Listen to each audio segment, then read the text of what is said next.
বন্ধুরা আমি আজকে মাটন রান্না করব। এই দেখো আমি 500 মাটন নিয়ে নিয়েছি, নিয়ে এর মধ্যে দই দিয়ে দিয়েছি। আচ্ছা, আর এখানে আছে আদা রসুনের পেস্ট, আদা রসুন আর পেঁয়াজ একটা দিয়েছি আর কাঁচা লঙ্কা, এই পেস্ট করে নিয়েছি, এটা দিয়ে দেবো।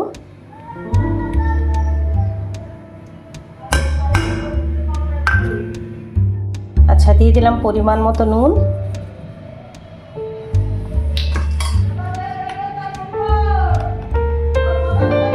এক চামচ জিরের গুঁড়ো,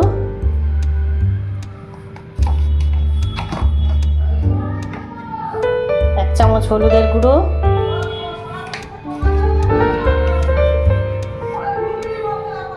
এক চামচ লঙ্কার গুঁড়ো, 1.5 চামচ লঙ্কার গুঁড়ো দেবো। তো এখানে দিয়ে দিলাম শাহি গরম মশলা।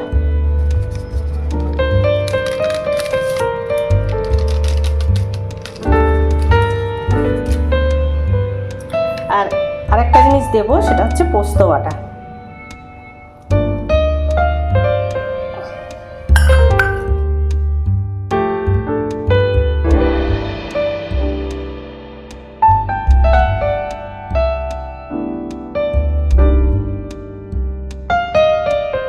দেখো বন্ধুরা, সব রকম মশলা দিয়ে আমি ভালো করে মাংসটাকে মাখিয়ে নিচ্ছি। মাখিয়ে আমি ঠিক 1 ঘন্টা মতো রেখে দেব। তো চলো আরো ভালো করে মাখিয়ে নিই।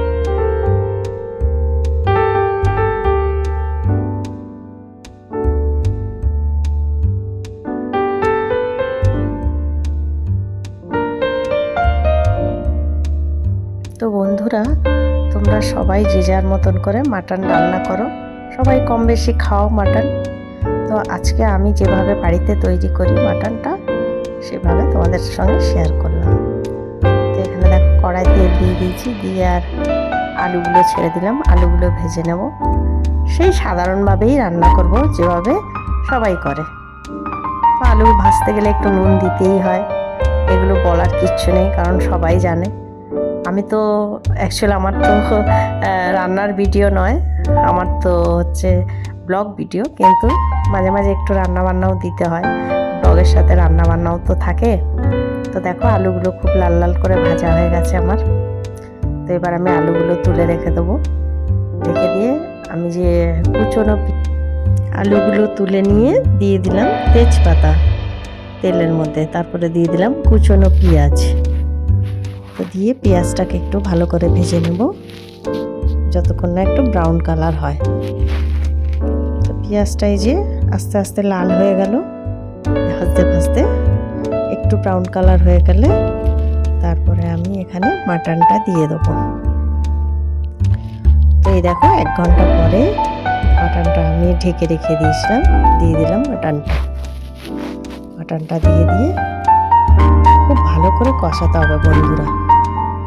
বলে না, দেখবেন তরকারি খুব টেস্ট হয় কষানোর উপরে কিন্তু নির্ভর করে। মাংস যত সুন্দর করে কষানো যাবে তত কিন্তু টেস্ট হয় মাংসটা, এটা কথাতেই আছে দেখবেন।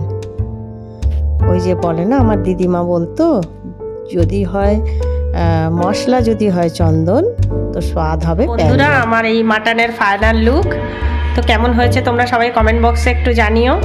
তো আজকে ভিডিওটা এখানেই শেষ করলাম। ভালো লাগলে লাইক, কমেন্ট, শেয়ার আর সাবস্ক্রাইব করে দিও। ভালো থেকো, সুস্থ থেকো, টাটা, বাই বাই।